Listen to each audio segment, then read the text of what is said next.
ప్రభువైన యేసుక్రీస్తు నామములో అందరికీ వందనం తెలియజేస్తున్నాను. నా గురించి చెప్పాలంటే చాలా ఉందండి. కానీ అవకాశం మేరకు ఒక 10 నిమిషాలు చెప్తున్నా లేదా కానీ 10 నిమిషాలు అయితే తీసుకుంటున్నాను. సరే, ఒక 5 నిమిషాల్లో పూర్తి చేయడానికి ప్రయత్నం చేస్తాను. ప్రియ దేవుని వాళ్ళారా, నేను మీ అందరికీ సుపరిచితున్నే. నేను యాక్చువల్గా వరంగల్ జిల్లా మహబూబాద్ మండలం, ఇప్పుడు జిల్లా మహబూబాద్ ప్రాంతంలో కంబాలపల్లి అనే వాస్తవ్యుణ్ణి. అక్కడ జీవిస్తున్న సమయంలో కొన్ని ఆర్థిక ఇబ్బందుల ద్వారా మరి నాన్నగారు చనిపోయాడు. చనిపోయిన తర్వాత హైదరాబాద్ రావాల్సి వచ్చింది. జీవనోపాధి నిమిత్తం హైదరాబాద్ రావాల్సి వచ్చింది.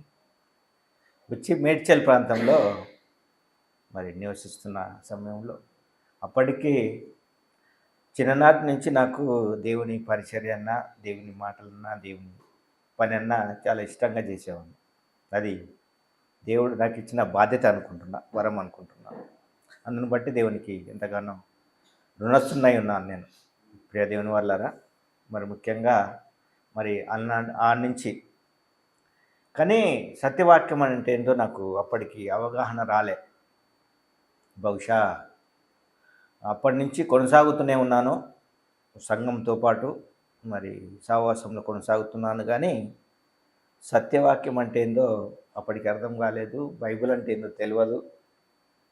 మరి దేవుడు అంటే ఇక తండ్రి కుమార పరిశుద్ధాత్మ ఒక్కరై ఉన్న దేవుడనే నమ్మేవాడిని అప్పటికి. సరే, ఏదేమైనప్పటికీ దేవుని మహాకృపను బట్టి మరి దాదాపుగా 2013 సంవత్సరం అనుకుంటా, 12-13 సంవత్సరంలో మరి బ్రదర్ నతానియేల్ గారు, నేను ఎప్పటికీ మర్చిపోను, 12 నతానియేల్ గారి ద్వారా మరి అన్నగారు అన్న రమేష్ అన్న గారికి పరిచయం అవ్వటం జరిగింది. మీ అందరికీ తెలుసు. ఆ పరిచయం అయిన నాటి నుంచి సత్యవాక్యం అంటే ఇదా అని అనుకున్నాను. అప్పుడు ఒక బైబిల్ చదవాలంటే తత్రపోయేవాడిని. నిలబడి 10 మంది ముందు నిలబడి మాట్లాడాలంటే మాట్లాడలేని పరిస్థితి, చెమటలు పట్టేటి అని.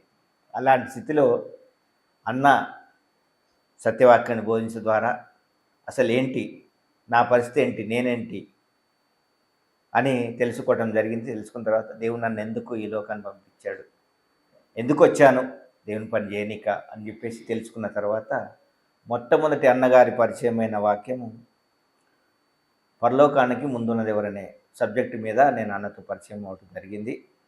అప్పటికి నేను నా పాత సంఘంలో యూత్ సెక్రటరీగా, మొన్న కూడా నాకు గుర్తు చేశాడు,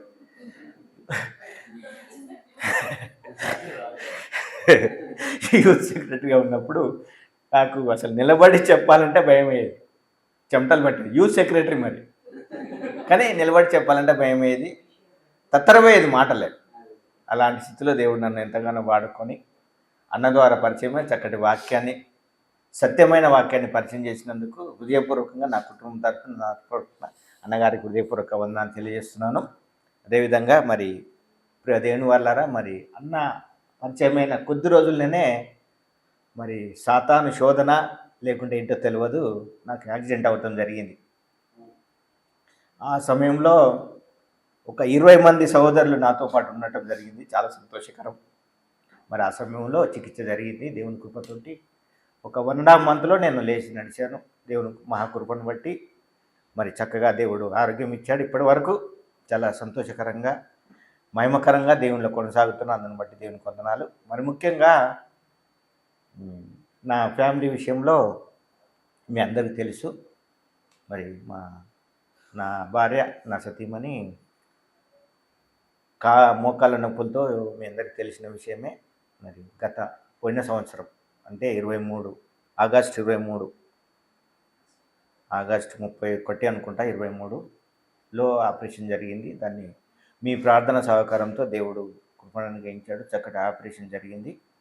ఒక కాలు మోకాలు సర్జరీ జరిగింది. దాన్ని బట్టి దేవునికి ఎంతగానో రుణపడి ఉన్నాను. అదేవిధంగా మరి ఇంకో కాలు నొప్పిగా ఉండే చాలా ప్రార్థించాము. కుటుంబ పరంగా కూడా చాలా బాధపడ్డాము, ఏడ్చాము. దేవుని సన్నిధిలో ఎంతగానో మొరుపెట్టినప్పుడు పోయిన నెల ఏ తారీఖు అండి? 18th రోజు మేము జాయిన్ అయ్యాం.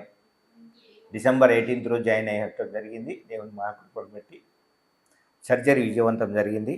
దేవునికి కృతజ్ఞతాస్తుతులు చెల్లిస్తున్నాను.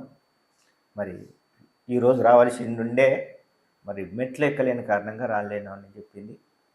మరి దేవుని చిత్తం అయితే తప్పకుండా మన మధ్యలో మరి దేవుడు ఆహ్వానిస్తాడని నమ్ముతున్నాను. దేవునికి కృతజ్ఞతాస్తుతులు స్తోత్రం చెల్లిస్తున్నాను. అదేవిధంగా తండ్రి మరి కుటుంబాన్ని ప్రేమించి మాకు కుమార్తెని ఇచ్చాడు. దాన్ని బట్టి వందనాలు. వారు కూడా దేవుని పరిచర్యలో వాడబడాలని నాకు ఎంతగానో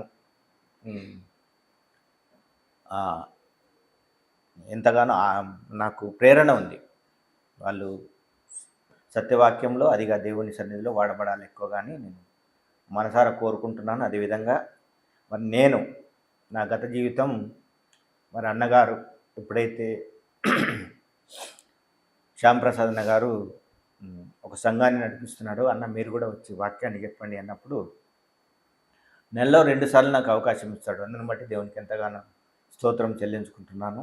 చివరి వారము, 2వ వారము, చివరి వారం నాకు అవకాశం ఇచ్చాడు. అందుని బట్టి అన్నగారికి నా హృదయపూర్వక వందనాలు చెల్లిస్తున్నాను. మరి ఆ విధంగా వాడబడుతున్నాను. దేవుని పరిచయంలో ఇంకా నేను వాడబడాలని కోరుకుంటున్నాను.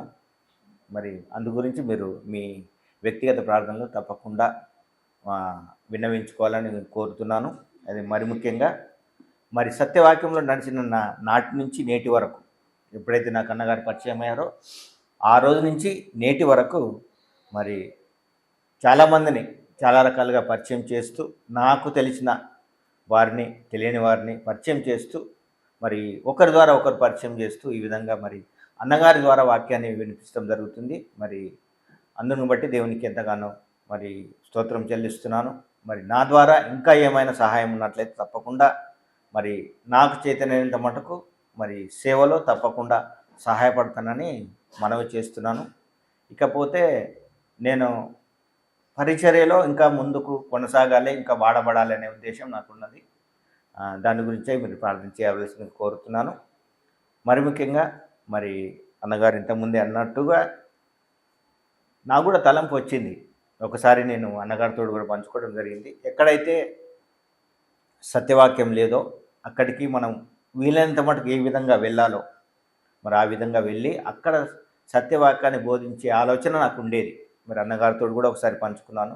ఒక గ్రామానికి వెళ్ళాను. అక్కడ చర్చి సరిగా లేదు, సంఘము కొద్ది సంఘమే, బీద సంఘము. అయినా వాళ్ళు మరి పాస్టర్ గారు వాళ్ళు బీదకరమైన పరిస్థితులు, అంటే ఎటువంటి సహాయం లేని పరిస్థితులు వాళ్ళు నడిపిస్తున్నారు. అలాంటి వారికి సహాయం చేయాలనే ఆలోచన నాకు ఉండేది. మరి దానికి మరి ఇంకా మెరుగైన మరి వారికి సహాయం అందించి సత్యవాక్యంలో నడిపించాలనేదే నాకు గొప్ప సంకల్పం.